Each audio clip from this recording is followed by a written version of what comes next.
Udah, sekarang puji Tuhannya sekarang udah dapat kerja, walaupun belum lulus itu juga miracle, bersyukur banget bisa dapat.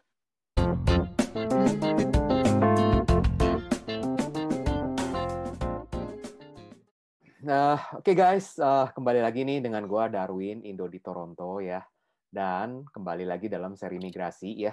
Kali ini kita akan membahas mengenai topik yang sebenarnya sudah dibahas ya dalam beberapa video mengenai kalau potensi kuliah di bidang early childhood educator ya. Nah, eh, kita kali ini kedatangan bintang tamu ya yang akan men-share mengenai potensi mencari kerjanya setelah lulus kuliahnya. Nah, itu yang paling penting kan, bener nggak? Kita udah capek-capek kuliah ke Kanada, tahu-tahu pas udah mau lulus, susah cari kerjanya. Wah, itu yang malah berabe deh udah nih ya. Nah, kita mau lihat nih potensi dari early childhood educator bersama dengan teman kita. Silakan perkenalkan diri. Ya, nama saya Maggie. Background saya tuh dulunya sebenarnya bukan guru di Indo, tapi graphic design sama jadi fotografer. Udah Jauh banget ya. sempat udah sempat lumayan lah kerja waktu dulu 1 tahun di full time, kantor full time di salah satu kantor fotografi yang ya kalau mungkin di Indo tahu Axio ya mungkin ini salah satu kompetitor. Gak enak Hmm. kalau disebutin. Oke, nggak apa-apa. Nah, habis itu waktu habis kerja setahun, kepikiran mau ke Aussie. Habis itu working holiday visa, pakai working holiday visa itu permitnya. Habis itu di situ aku dapat kesempatan buat kerja jadi au pair. Kalau di Aussie nyebutnya, kalau di sini mungkin sama kayak caregiver, child caregiver rumahan gitu. Nah, dari situ aku baru kayak menemukan passion baru, kayak, seru juga nih kalau bisa belajar lebih dalam tentang anak-anak gitu. Oke, oke. Dari situ habis itu ngobrol sama tanteku, nah habis itu baru deh jadinya apa diajak ke Kanada, datang ke Oh, sini, oke, jadi oke. tertarik. Iya. Kalau boleh tahu, saat ini kuliahnya di kampus mana dan udah dalam tahap apa? Sekarang aku udah mau selesai sekolah, 1 minggu lagi aku udah selesai di Oh, Humber oke. College Humber College ini di di Toronto ya? Etobicoke. Masih bagian dari region Toronto ya? Ya, masih di dalam Greater Toronto area, GTA. Oke. Seminggu lagi mau lulus berarti udah nanti ada syukuran traktiran makanan lulus ya? Iya, Itu iya. ya, tapi COVID. Iya, oke. Bagus deh, berarti udah mau lulus ya. Dan saat ini setelah udah mau lulus nih ya, kamu ini kan berarti udah dalam tahap mau mencari kerja ya. Nah, sebenarnya Ya, untuk di bidang ini nih potensi kerjanya itu bagaimana sih? Boleh sharing nggak? kalau yang aku lihat sih kalau di Kanada ini kita biasanya kan cari kerjanya pakai Indeed.com atau uh, Craigslist. Mm-mm. Ada apa lagi ya? Uh, itu di situ aku lihat banyak banget sih yang nawarin kerjaan early childhood educator yang jadi main teachernya, jadi asistennya juga, Hmm, uh, supervisor juga kayaknya ada. Jadi oke. bermacam-macam. Hmm. Malah justru di masa pandemik ini makin banyak, mungkin banyak yang resign jadi butuh pengganti. Oh, oke. Makin banyak justru. Jadi chance-nya sebenarnya besar ya untuk di bidang ini ya. Besar. Nah, Karena kamu childcare dianggapnya essential. Jadi essential harus work ya. buka. Oke. Nah, ini saat ini kamu bagaimana statusnya? Kan secara student udah hampir lulus gitu ya. Nah, kamu ini Iya. udah lagi dalam tahap pencarian kerja atau udah dapat kerja atau gimana? Udah, sekarang puji Tuhannya sekarang udah dapat kerja. Walaupun belum lulus, itu juga miracle. Bersyukur banget bisa dapat kerja sebelum Wow. lulus. Itu jarang-jarang. Iya. Soalnya kalau mau jadi educator di sini harus terdaftar jadi member College of ECE namanya, Hmm. College of Early Childhood Educator. Jadi Hmm. kalau belum lulus, belum punya transkrip, biasanya belum bisa dapet. Oh. Gitu. Tapi ini kamu belum dapet, udah dapet nih kerjaan ya, udah menanti Iya, ya. dia bilang menyusul aja nanti, nggak apa-apa. Waduh, ini kamu dapat pekerjaannya di mana? Di salah satu Di childcare? childcare. Childcare Hmm. dekat rumah malah. Oh, deket rumah Nggak, lagi ya. ya kalau nyetir sih deket, kalau naik bus lumayan. Iya, iya. Oke, oke. Good, good. Nah, ini proses pencarian kerjanya tuh boleh share nggak sih? Jadi misalkan kamu waktu itu carinya lewat website, dan setelah carinya itu kurang lebih berapa lama sampai di hire gitu? Oh, sebenarnya ada dua cara ya. Pertama, kalau misalnya kita udah tahu mana childcare yang kita pengen, bisa lihat di website dia, terus Mm-mm, di bagian career, itu banyak banget. mm-mm, Sama kalau kemarin sih aku karena direkomendasi sama teman, mm-mm, jadi habis itu aku ini lihat di Indeed sama di website dia, oh mana yang lebih gampang. Ya udah, tapi akhirnya aku apply di Indeed sih.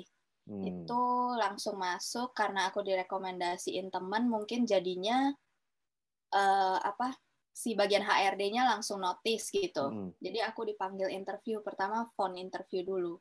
Oh, Habis itu oke. langsung notice gitu. Mm-mm. Jadi aku dipanggil interview, pertama phone interview dulu. Oh, Habis itu oke. setelah lewat baru in person interviewnya sama childcare supervisornya Mm-mm. datang ke tempat. Hmm. Mm-mm. Berapa kali proses interviewnya? Jadi selain yang phone interview, ketemu face to face, setelah itu langsung oke. Ya Pak, jadi aku tuh kemarin habis phone interview sekali, Mm-mm. ketemu childcare supervisor, kan ditanya kamu di daerah mana tinggalnya. Mm. Terus aku bilang di Brampton. Oh, di Brampton ada 2 lokasi dia punyanya. Jadi Hmm. pertama aku pilih dulu di lokasi A gitu kan. Mm-mm. Ketemu childcare supervisor. Terus aku sih ngerasa waktu kemarin interviewnya kurang bagus ya sama yang Mm-mm. A ini. Mm-mm. Terus sih ya miracle juga ini. Memang Mm-mm.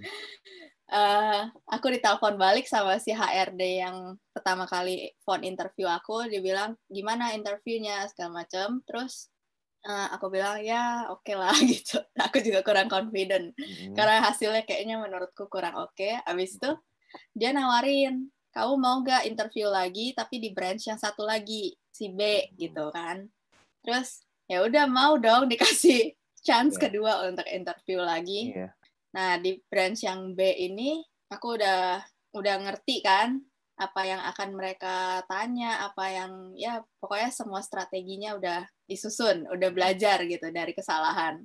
Iya. Jadi ya udah keterima akhirnya langsung dikasih job offer, ditawarin di tempat hari itu juga. Oh, langsung on the Iya. spot ya. Uh-uh. Jadi dari proses kamu interview, proses pertama kamu lamar sampai akhirnya di hire itu berapa lama timelinenya? Sebulan, Oh dua iya, bulan atau gimana? nggak sampai berbulan-bulan, justru cepet banget. Kalau nggak salah dari phone interview sampai panggil interview itu kayaknya aku cuma makan waktu 2 minggu setengah deh. Wow, Cepat, cepat. dua Benar-benar minggu fast pace setengah. sekali. Bayangin guys ya, cuman 2 minggu setengah dapet ya. Jadi Urgent banget.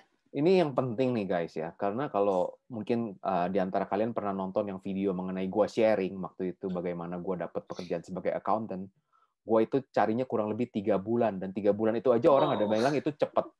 Gua kirim lamaran kurang lebih 600 lamaran, bayangin, itu setengah mati. Nah ini Maggie nih cuma 2,5 minggu langsung ke hire, belum lulus pula lagi kan. Jadi Iya, ini yang paling penting nih guys. miracle. Betul, untuk kalian nih kalau yang mau apply, mau kuliah lagi ke Kanada untuk mendapatkan PR, salah satu yang kalian harus consider itu untuk potensi di lapangan pekerjaannya. Bener nggak, Maggie? Iya benar. Susun Mm-mm. strategi dulu dari awal. Betul, itu Apa yang dia. mau dicari. Betul. Apa yang mau dicari? Daripada nanti udahnya terlalu idealis, pilihnya maunya kuliahnya yang jurusan ini, udahannya ternyata susah cari kerjanya, malah PR jadi angus gitu ya, ibaratnya. Seperti Nah itu. iya. Nah, terus Maggie, untuk yang di apa early childhood educator ini ya, untuk yang profesi ini sebenarnya kan salah satu concernnya itu ialah bahasa tuh, bener nggak? Kita kan pasti akan mengajarkan anak-anak Ya, berbahasa Inggris yang baik kan gitu kan ya. Nah itu challenge kamu gimana tuh menghadapinya hal itu? uh, justru apa ya? Kalau di early childhood education itu kan kita ngobrolnya sama anak kecil, justru kita harus pakai vocabulary yang simple-simple, nggak boleh yang terlalu ribet, Oh, oke. biar Iya. anaknya ngerti. Iya. Ya, justru kayaknya malah ngebantu aku juga. Hmm. Itu salah Mm-mm. satu keuntungannya ya. Iya, Vocabulary-nya nggak usah yang complicated ya.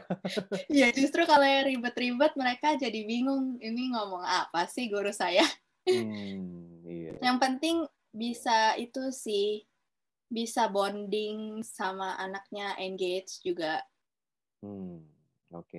Itu lebih penting, kayak kitanya bisa ngerti anak itu. Iya. Mm-mm. Nah, berikutnya itu berkaitan dengan untuk PR applications nih ya. Kan kamu salah Mm-mm. satu tujuan kuliah untuk mendapatkan PR di Kanada. Benar nggak? Iya, iya. Oh, oke. Kenapa sih pengen menjadi PR Kanada? Boleh tahu nggak sedikit gambarannya? Kenapa ya? Karena dari dulu emang pengen tinggal di luar negeri. Itu Hmm. alasan utamanya. Terus uh, karena pernah tinggal di Australia sama di sini, melihat perbandingan untuk persaingan apply PR ya, kayaknya Hmm. Kanada lebih menguntungkan. Hmm. Prosesnya juga, tata caranya step by step-nya juga lebih apa ya, lebih mudah dimengerti lah gitu. Jadi kalau Oh. mau apply sendiri juga kita bisa gitu. Kalau di Hmm. Aussie, kalau apply sendiri nampaknya agak sulit. Harus Sulit pakai ya. lawyer. Oh, oke, oke. Nah, ini Mm-mm. kamu saat ini kan udah mau lulus ya dan udah ada job yang di tangan nih ibaratnya ya. Ya, Jadi untuk step berikutnya untuk ke PR kamu harus melakukan apa nih berikutnya nih? eh, pertama sih harus apply post graduation work permit karena aku kan Hmm. international student. Hmm. Jadi setelah lulus ini aku bakal dapat transkrip, bakal dapat graduation letter. Hmm. Itu pokoknya kalau dua itu udah keluar, itu aku langsung bisa apply si post graduation work permit itu seketika, pokoknya secepat mungkin Hmm. sebelum student permit kita expired. Habis ya. Hmm. Uh-uh. Hmm. Ya. Sama satu lagi, kalau mau apply post graduation work permit sebagai early childhood educator atau apapun deh kerjaannya yang berhubungan sama anak-anak, sama kesehatan atau nursing gitu, biasanya mereka minta kita buat medical check up lagi. Oh. Ada immigration medical exam. Hmm. Mungkin karena Mm-mm. takutnya kan hubungan sama anak-anak ya kalau kitanya nggak sehat Iya, ya.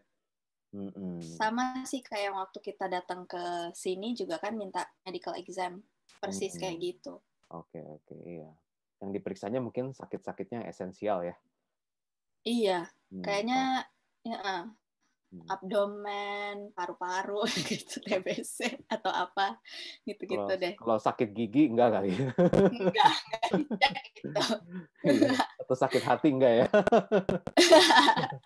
Iya, iya. Heeh. Aduh, Oke, terus enggak itu mah. iya, jadi step kamu saat ini PGWP ya.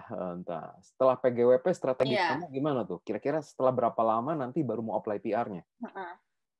Setelah 1 tahun Mm-mm. bekerja full time, Mm-mm. rencananya habis itu langsung masuk bikin account di website Mm-mm. imigrasi Kanada, di government Kanada itu canada.ca, terus Mm-mm. langsung apply buat namanya Canadian Experience Class Express entry buat kan ya. international student. Express entry, iya. Mm-mm. Nah, itu salah satunya Masuk juga kalau situ. nggak salah kan persyaratannya kamu harus IELTS ya, ada tes IELTS-nya ya. Oh ya, Nah, itu IELTS, IELTS-nya nanti betul. kamu harus tes lagi atau bisa menggunakan tes IELTS kamu yang dulu waktu mau masuk kuliah sini? Kalau tes IELTS-nya masih belum expired, boleh dipakai lagi. Mm-mm. Itu jadi nggak habisin duit lagi, Mm-mm. tapi berhubung aku udah expired, jadi Oh. dokumennya jadi harus aku renew lagi. Nah, kemarin ini karena Kanada tuh lagi buka jalur PR baru, Oh, ada ya? uh, uh, iya, baru banget. Itu untuk new international students juga dia buka kalau nggak salah. Hmm. Jadi IELTS test tuh lagi pada penuh. Jadi ini aku kemarin nyari dapetnya 4 September baru dapet. Wow. Harusnya aku lebih cepet sih kemarin, tapi baru berapa hari terlewat sudah hampir full book sampai Oktober. Wow. Mm-mm. Berarti kalau nih untuk yang udah tinggal di sini nih, kalau kalian mau punya usaha, buka bisnis kursus IELTS, Buka bisnis IELTS. itu good business ya. Buka les bahasa Inggris. Iya, iya, oke. Jadi nanti setelah 1 tahun, kamu akan apply Canadian Experience Class ya. Nah, kamu Ya. kira-kira udah pernah melakukan simulasi nggak sih? Kira-kira poin kamu nih kalau dengan udah setahun Oh. kerja, terus dengan IELTS sekian, dan umur kamu sekian, dan work experience sekian, itu kira-kira akan chance-nya tinggi nggak sih untuk mendapatkan invitations to apply? Pernah nggak melakukan hal itu? Kalau setelah udah punya international student udah punya diploma itu, Betul. sudah punya pengalaman kerja, Mm-hmm. itu jadi eligible sih. Dulu sebelum datang ke sini aku pernah simulasi, aduh, not eligible. Poinnya terlalu rendah kan ya, nggak salah ya? Ya, ya. Jadi Umur kemungkinan juga ngaruh banget. umur ngaruh juga ya. Mm-mm. Betul, betul. Karena nanti semakin di umur tertentu malah poinnya menurun kan kalau nggak salah ya. Mm-mm. Setelah 31 ke atas deh kalau nggak salah ya. Itu jadi menurun. Oh, oke, oke. Ya. Sip, sip, sip deh. Iya, jadi kurang lebih itu guys gambarannya ya untuk bagi teman-teman yang lagi mau ke sini nih dan lagi bingung nih mau milih jurusan apa gitu ya. Nah, ini salah satu jurusan yang cukup berpotensi ya untuk kalian bisa mendapatkan PR karena dilihat dari potensi untuk mencari kerjanya itu competition-nya mungkin competition ada ya Maggie ya, competition pasti ada ya. Cuman Ada. memang kebutuhan akan early childhood educator nih cukup tinggi Banyak. ya. Iya, iya, iya. Nah, Ya ini lumayan balance. lumayan balance ya. Iya. Nah, ini by the way mau tahu nih. Ya. Kamu pilih early childhood educator ini karena memang tujuan utamanya untuk PR juga, hanya mostly untuk PR-nya atau memang kamu juga ada passion, seneng gitu sama anak-anak kecil juga gitu? Dulunya mikirnya hanya untuk PR, tapi semakin ke sini dari di Australia itu punya pengalaman kerja sama anak-anak, terus sampai ke sini belajar lagi tentang child development, psikologi anak segala macam, semakin menumbuhkan rasa suka justru. Semakin pengen tahu, pengen praktek kan, udah belajar teorinya, oh ternyata bener ya, apalagi waktu sekolah dapat internship, itu 3 bulan, itu benar-benar belajar teori yang di sekolah dipraktekin di tempat kerja, di tempat internship. Oh iya benar ya kalau teori yang begini jadi begini gitu. Oh ini kamu di Iya. Humber juga ada internship-nya juga ya? Ada, harusnya ada 3 kali in-person internship di childcare. Tapi karena COVID aku jadinya kemarin cuma 1. Oke, iya. 1 kali in person. Nah ini mungkin sharing terakhir nih yang kita pengen tahu nih ya. Yang saya dengar kan kamu kemarin ketika lagi kuliah, kamu kuliah juga sambil kerja ya? Iya betul. Nah itu kuliah sambil kerjanya boleh tahu nggak kerja part time-nya kerja apa dan gimana tuh waktu itu bisa dapetin kerjaan itu?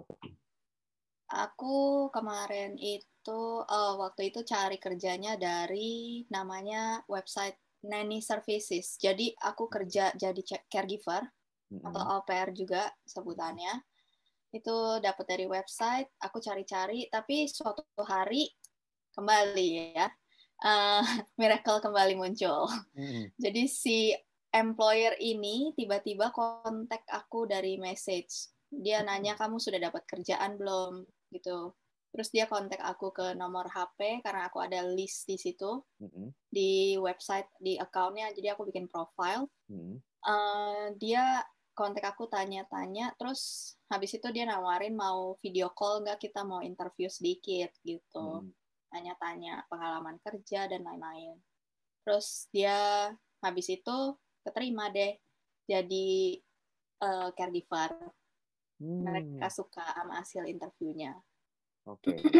Kamu kerja jadi caregiver tapi part time kan ya, karena sambil kuliah kan? Part time. Dan kebetulan dapet employer yang fleksibel sama waktu.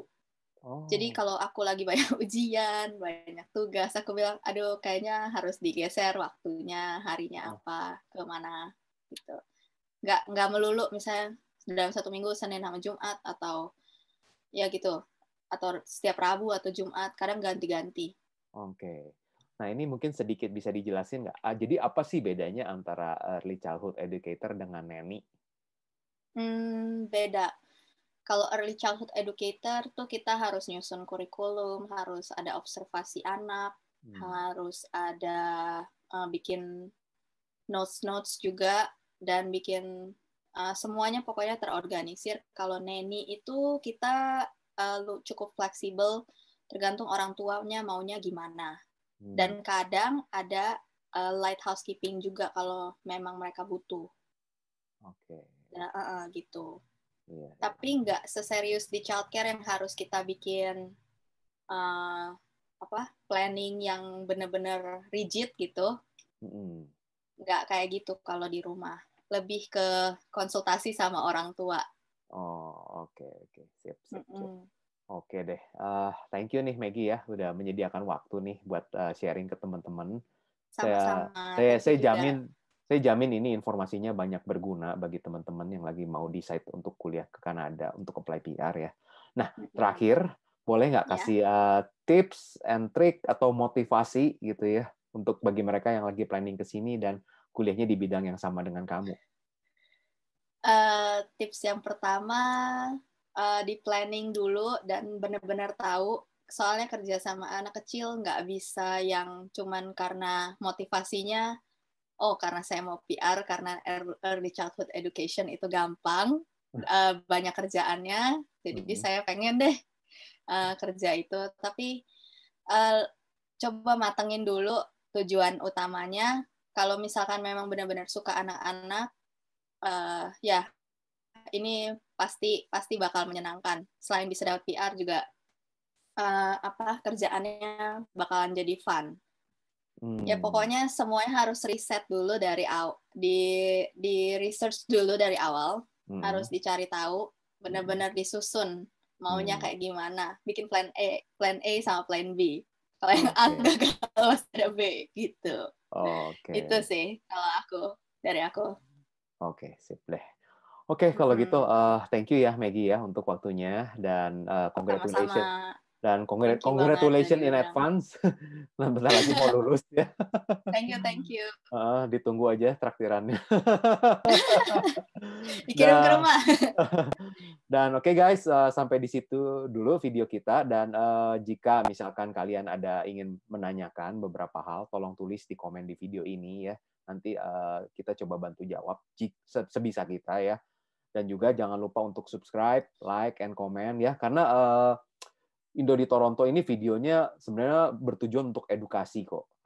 Oh ya, bagaimana menurut Maggie pendapat kamu mengenai videonya Indo di Toronto selama ini? Cukup memberi informasi buat aku, terutama waktu aku belum tahu tentang Canadian Experience Class, Express Entry. Selalu punya kok Darwin nih punya update imigrasi gitu di websitenya, yang bisa jadi bahan referensi buat aku harus cari di mana atau informasi seperti apa. Selalu up to date dengan berita imigrasi. Iya, sip deh kalau gitu. Oke guys, sampai di sini dulu video kita, dan sampai jumpa di video berikutnya ya. Oke, bye. Bye.